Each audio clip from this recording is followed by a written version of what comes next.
Hi, my name is Mike DeBlasi. You might guess that my last name is Italian. I'm actually half German and half Italian, which means I want to take over the world, but I gotta eat first. It's great to be back at Chopsticks 3, and I see a lot of familiar faces, a lot of friends here. I was a little hesitant if I should invite my friends or not. It's good to have the moral support, but on the other hand, well, most of them are pretty accepting, some of them are a little judgmental, some of them are just plain mental, but they all seem to know how to use a camcorder to blackmail me later.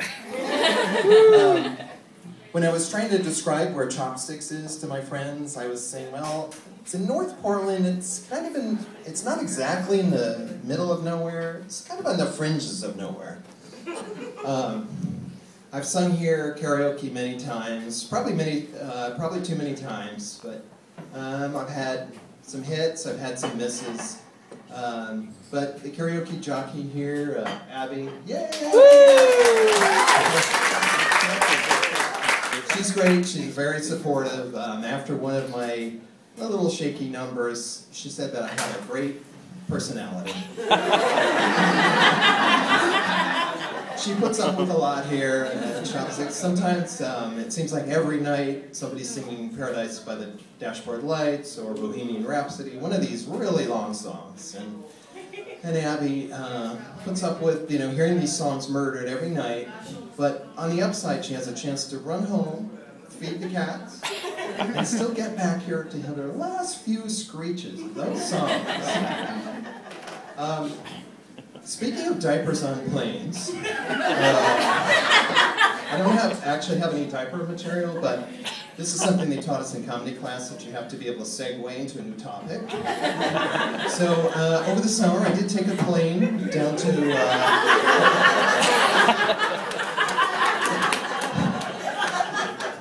without diapers. I took a plane down to Hawaii, and we're really looking forward to it, so we went out to the airport here and got on the plane. We're all excited. And got one of these pilots that was really chatty. I don't know if you've ever had a guy like this, but he just was telling us that we're going to take off out of PDX, and we're going to go up to 35,000 feet, and then we're going to cruise at 25,000 feet for about 6 hours, and then we're going to drop down into the islands. And I didn't care if he did a couple loop-de-loops and buzzed the Pearl District, just get us to the beach. So finally we do touchdown. It says we're in Kona. So we pick up our luggage and get our rental car, and we're going to head about 20 miles north up to the resort. And I don't know if anybody's been in Kona, but it's just very dry. It only gets about 4 inches of rain a year. And we were driving, and I was just kind of amazed at the scenery. It's so desolate. It's just rocks and sand. And I thought, where are the palm trees that I saw in the brochure? I don't see any of this. It kind of looked like we were on the surface of the moon.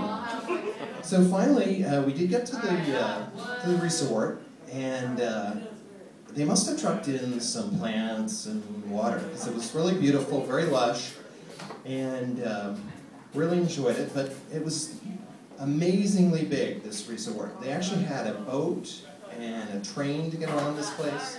And we really enjoyed it. The only thing we were kind of finding that we were constantly, when we went to the resort restaurant, we were almost always late, and we were trying to figure it out.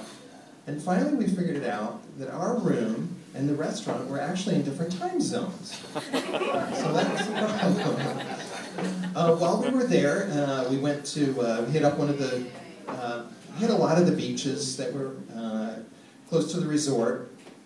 And one day we decided, well, what the heck, why don't we check out this nude beach nearby?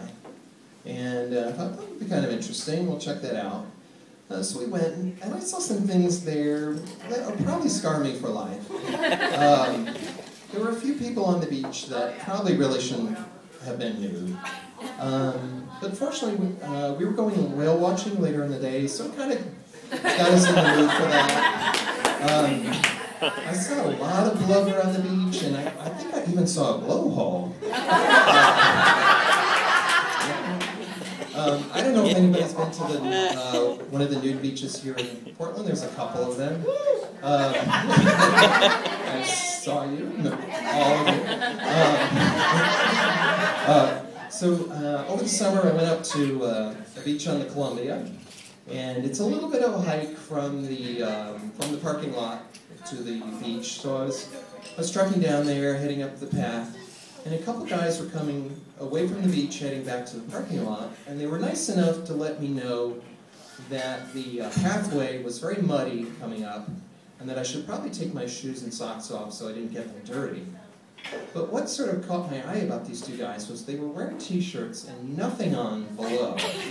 And I thought to myself, how deep is the mud?